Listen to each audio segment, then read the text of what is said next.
of Shenmue and F355 Challenge. We'll show you how to play it properly.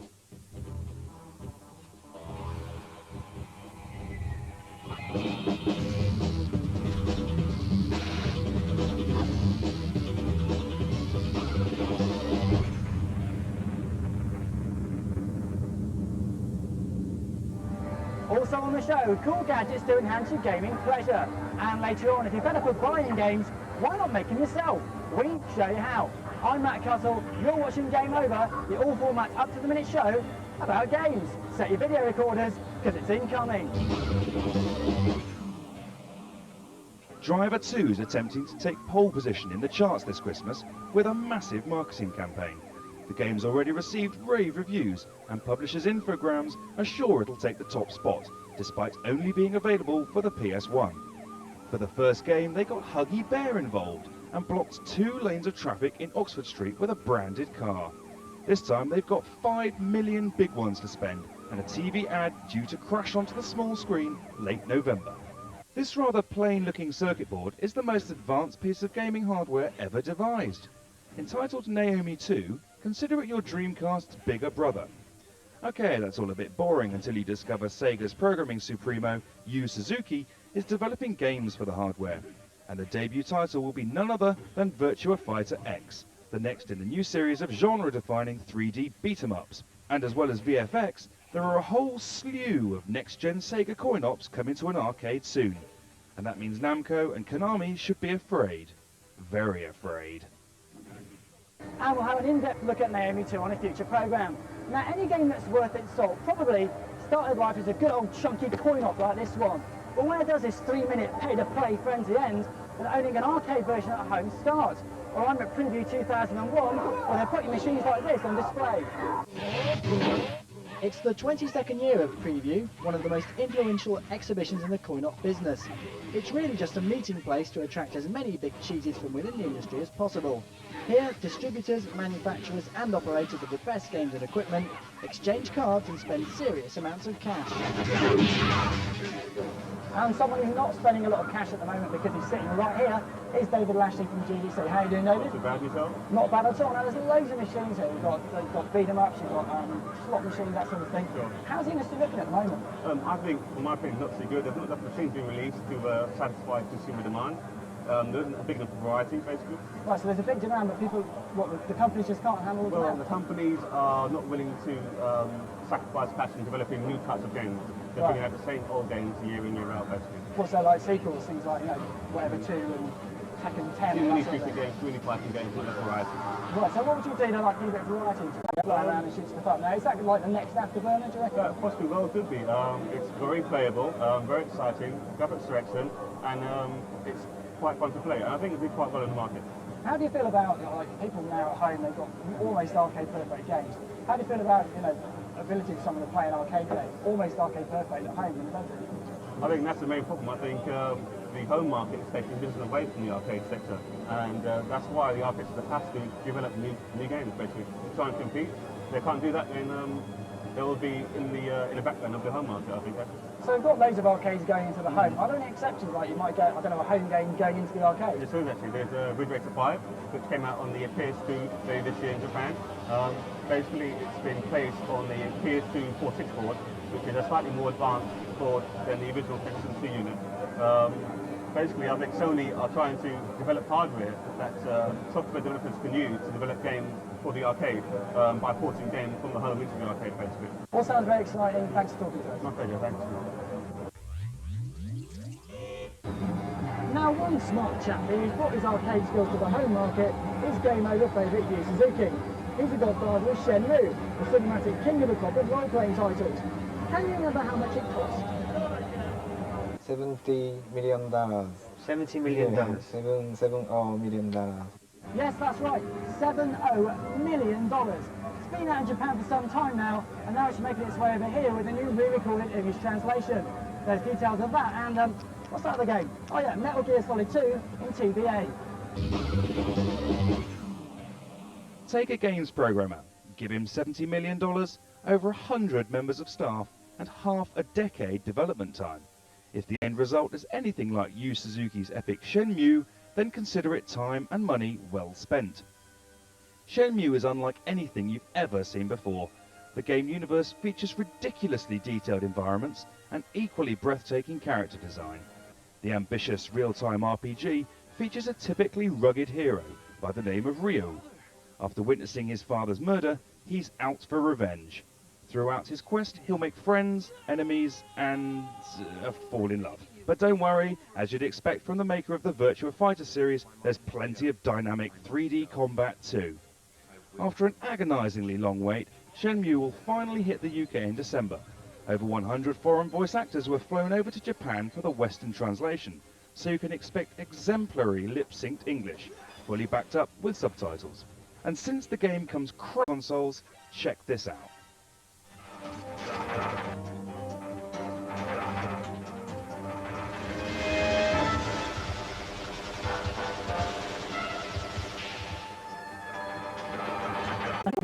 That's why you buy a cheap PC and you overclock it.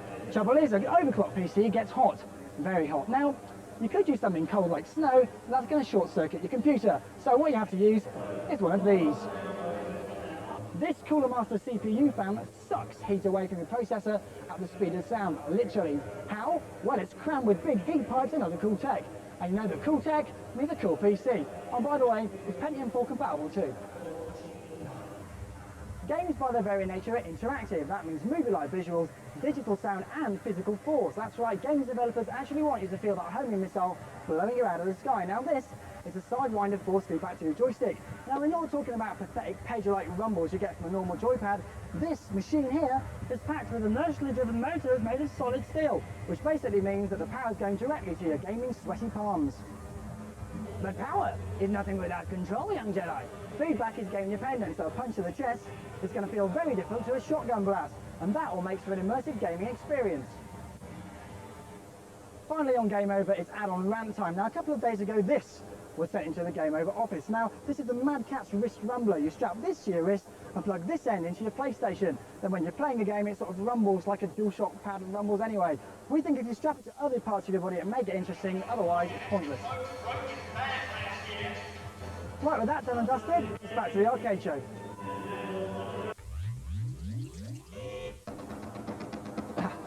Now here's the deal. Bear with me because it's quite complicated. We pay our Japanese and American correspondents good money so they can ship stuff over here before it's released over there. That way we can give it over to the assassins, who give it back to us, and we can tell you if it's any good or not. Why? So that you don't get a bum deal. Clear? Good. It's Ultimate Fighting Championship. And forget it, because you're not going to be used to this game. It's a very different kettle of fish. It's not about winning as such, it's about beating your opponents into submission, and to do that is really unpleasant. The graphics on UFC are absolutely stunning when you compare it to other titles on other consoles. It bears a bit of a resemblance to Soul Calibur, for example, on the smooth shading on some of the characters, the lighting effects. You can even see characters grimacing with pain as they hit the canvas with a big thud. This is real fighting, so bouts can end in a variety of grim and bloody ways. You can either just choose to beat your opponent unconscious, or you can pin them, get their arm in some kind of lock, and just keep it going until your opponent has to press the submit button. It really is like watching something like Bloodsport, and it really feels a whole lot more visceral than most fighting games you've ever played. Well, bad points. I don't think there are any bad points, except to say that it's a very technical game. If you're not used to technical games like Virtua Fighter, then forget it. Don't even try and buy this game because you're going to fall flat on your face and you're going to waste a lot of money. Ultimate Fighting Championship simply is beat-em-up perfection. There's tons of characters, there's an absolutely massive range of moves. It's easy to get into, but rewards your long-term efforts. Everything about this game screams quality. Dreamcast is a viable console for racing sims. It's an arcade-perfect conversion brought to you by our old friend Suzuki-san. It looks slick, but it's not that easy. That is unless you've been to a Game Over boot camp. Right, I'm Mohamed and this is Boot Camp. F355 is a hard game to play. I'm going to show you how. Now, before you can start, you have to realise F355 is a driving simulator, not a simplistic racing game. Get it? Got it? Good. First pick a course with plenty of bends, like Monza for example. and then drive straight into novice training mode with helpful racing lines. It's here you can start to learn the handling characteristics. Once you've memorized the course layout, the next step is intermediate training mode with IBS turned off. Now accustom yourself to the sequential gear system and braking distances, and try to remember them for each corner of the course. Only after you can race around your chosen course with manual gears and brake control and keep the accelerator floored at the race start. This should give you enough boost to beat a couple of cars on the racing grid. Once in the race, it's time to put your driving skills to the test. Obviously, you won't always have the best racing line whilst jostling for position, so compensate with your throttle and braking skills. And you must outbrake your opponents. Watch their rear lights and simply brake after they do. Easier said than done. Also, wherever possible, use the cars to slow you down. There's nothing like shunting a car from behind before a corner. Another technique worth mastering is the art of slipstreaming. Basically, line yourself up as closely as possible behind the car to generate speed, and then just before your bumpers touch, pull out for some slingshot-like acceleration. Oh, and remember where you are on the course, because you'll be crashing into a barrier at 150 miles an hour if you're not too careful. Being inundated with requests to show you more. Well, we'll do more than that, and if you're a budding games maker as well as games player, behold an in-depth to bedroom programming. But it seems you gamers aren't just happy with playing the latest video games, you want to design your own. Well, as with a lot of things in life, the internet is a brilliant place to start.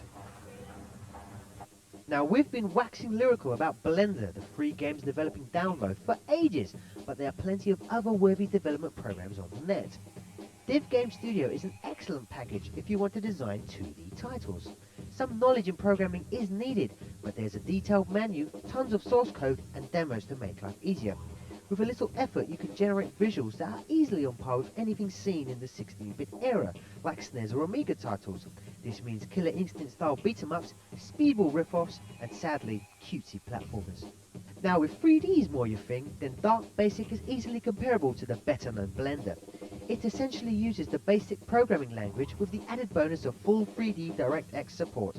Once again, some technical know-how is needed, but like with Div Game Studio, there's detailed manuals, source code, demos, and a very helpful online community. With practice, scenes like this 3D clock can be generated, but once you get your head around the package, you could generate something comparable to, say, first-generation PlayStation software. Take this tank demo for example. It features impressive 3D, lighting effects, and recoil physics on the gun turret. Very nice. Now, if all that programming seems a bit too technical, you could always use some ready-made tools, like level editors for example. Level editors are usually a simplified set of development tools to allow gamers to create their own game scenarios. Kickstarted with the popularity of first-person shooters on the PC, the idea soon filtered down into console games. This particular editor is from PS2 launch title Timesplitters. Coded by ex-GoldenEye members, the impressive tools let you design complex, multi-layered levels with intricate structures, detailed textures, helpful weapon pickups, and even the flicker rate of lights. Once you've designed your level, you could roam around it, admiring your handiwork, or blow it to rubble in frantic death matches. But you don't need the power of a PC or PlayStation 2 or be a first-person shooter fan. Take the blockbusting Tony Hawk's 2 on the PlayStation for example.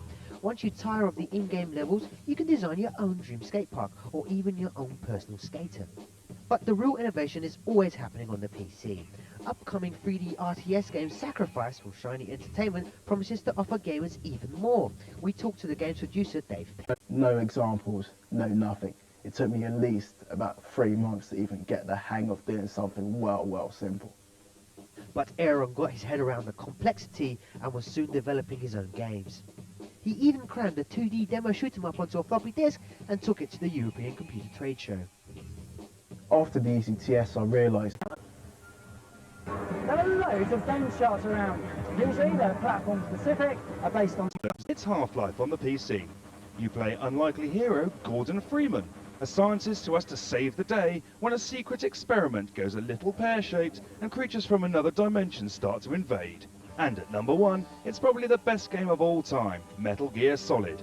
Guide Solid Snake around a secret enemy hideout to stop thermonuclear war. And you can find that chart and full details of this week's reviews at the web address at the bottom of the screen. Now, Alien Resurrection makes its debut on the PlayStation. It's not a movie tie-in, but it is based on the Fox movie of the same name. Funnily enough, released by Fox Interactive. But is it any good? Over to the Assassins.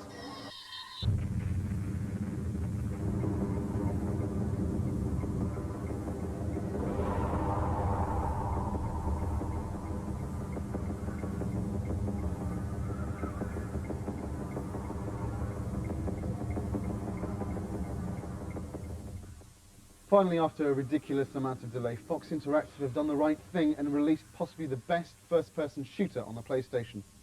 It's a shoot 'em up, Jim, but not as we know it.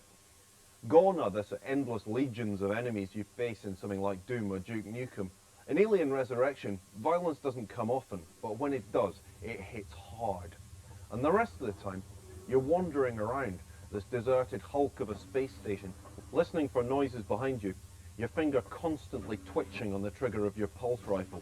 Really, just exactly like it is in the films. First-person shooters are two a penny on most consoles. You had GoldenEye for the N64, and the PlayStation has a whole list of them, but not many of them are that good. And what this game has is thorough gameplay. You can compare it to a PC title in that it has a storyline, fantastic atmosphere, and it keeps you gripped for ages. PlayStation's showing its age these days, but Alien Resurrection really does its best to squeeze every last drop of power out of the old beast. All the textures are absolutely unbelievable. The aliens themselves look so great they're terrifying, and some of the weapon effects are absolutely jaw-dropping. Most first-person shooters, such as Quake or Half-Life, use a mouse and a keyboard to get around. You don't have that with a PlayStation. What you do have is a DualShock pad. Now, it might be a bit weird to go onto it for the first time, but you do get used to it, like most things.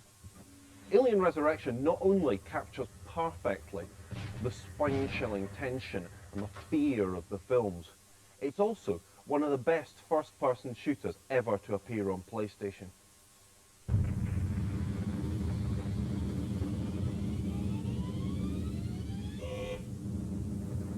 Right, time up. That's it. Matt Cuttle, game over.